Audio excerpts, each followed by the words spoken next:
Santee, California, Williamsport, Pennsylvania. What do these places have in common?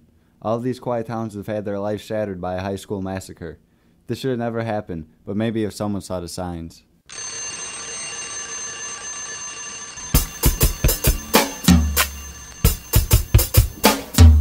April 20th, 1999, the monitors at Columbine read, "You don't want to be here." It was Worldwide Smoke Day, so students felt nothing was to be feared. What they didn't know was that evil was walking the halls. Fear took on a new face, and two students who were considered outcasts by all. Eric Harris and Dylan Klebold possessed enough Nazi mythology that would send anyone chills.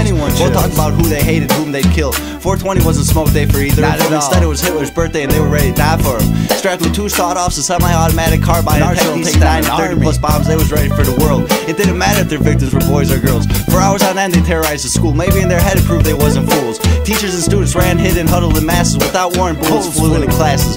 The whole time with Dylan and Eric, it was one big game. They'd yell peekaboo at some before taking aim. Murdering people that were crying, religious, young and old. They showed no discrimination. This helped make the Trenchcoat Mafia the worst killers of our generation. When authorities came, Harris and Klebold took the easy way out, taking their own lives. By the end of the day, 900 rounds were fired and 15 people were sacrificed. Now to whom would the blame be passed? The real question was, have we seen the last? Stop the high school massacre, joking or not, it shouldn't matter. Come on, shorty, put down the gun, that fight ain't fair. Even though you feel all alone and unwanted, someone does care. Stop the high school massacre, joking or not, it shouldn't matter. Come on, shorty, put down the gun, that fight ain't fair. Even though you feel alone and unwanted, someone does care.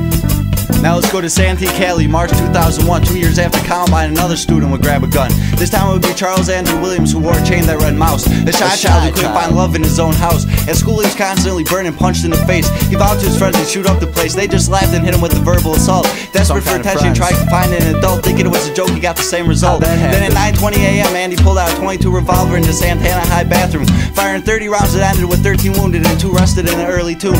When apprehended, he yelled, "It's only me." Finally, Andy Williams got his attention by leaving the country in disbelief. Shortly after, in Williamsport, Pennsylvania, the first female shooter would grab a gun. Her name Elizabeth Bush, an innocent girl who wanted to be a human rights activist or a nun. Inside, though, her emotions were in a swirl. At school, she was taunted by other girls. One was a cheerleader she wanted to befriend. To no avail, there would be no men's. Pulling out a .22, Bush shot the girl in the shoulder. She then threatened to shoot herself till her peers restored order. A once potential nun is now getting psychiatric help. What's going on is all we can ask ourselves. What's going on? Stop the high school massacre, joking or not, it shouldn't matter. Come on, shorty, put down the gun, that fight ain't fair.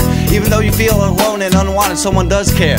Stop the high school massacre, joking or not, it shouldn't matter. Come on, shorty, put down the gun, that fight ain't fair. Even though you feel alone and unwanted, someone does care. I ask all you shorties to face problems, hide ahead when they come. Think first before you go to pick up a gun. You're still young, enjoy life and have fun. Who knows, you might gain a friend when it's all done. Even if you feel like an outcast, you're never truly alone. What that means is parents pay attention to your kids when you're at home. Take time out of your schedule to sit and chat. You don't have to grill or nothing like that. All you gotta do is ask how their day went. Give your child a chance to vent. It'll be a time when there's no child-parent resent. As a society, we have to stop making scapegoats when blame is being dispensed. We need to stop attacking music when things go wrong. You have to remember they're just songs. Just because Manson may get your gun years ago, it doesn't mean he meant it. All he did was make an artistic statement. Musicians aren't trying to brainwash the youth through music. Do you think we're actually that sick? The key to all this is communication. Open up those lines and save future generations. My deepest sympathies go out to the friends and families of those who lost loved ones in a school shooting. My prayers are with you. To those that lost their lives, may you rest peacefully and know that you will always be missed. Let's help one another and put an end to these senseless shootings. Parents, sit your kids down and put this CD in and explain to them the wrongs of what happened, and let them know that you do love them. I'm appealing to everyone out there. Together as a whole, we can put an end to this random violence. Just think about it.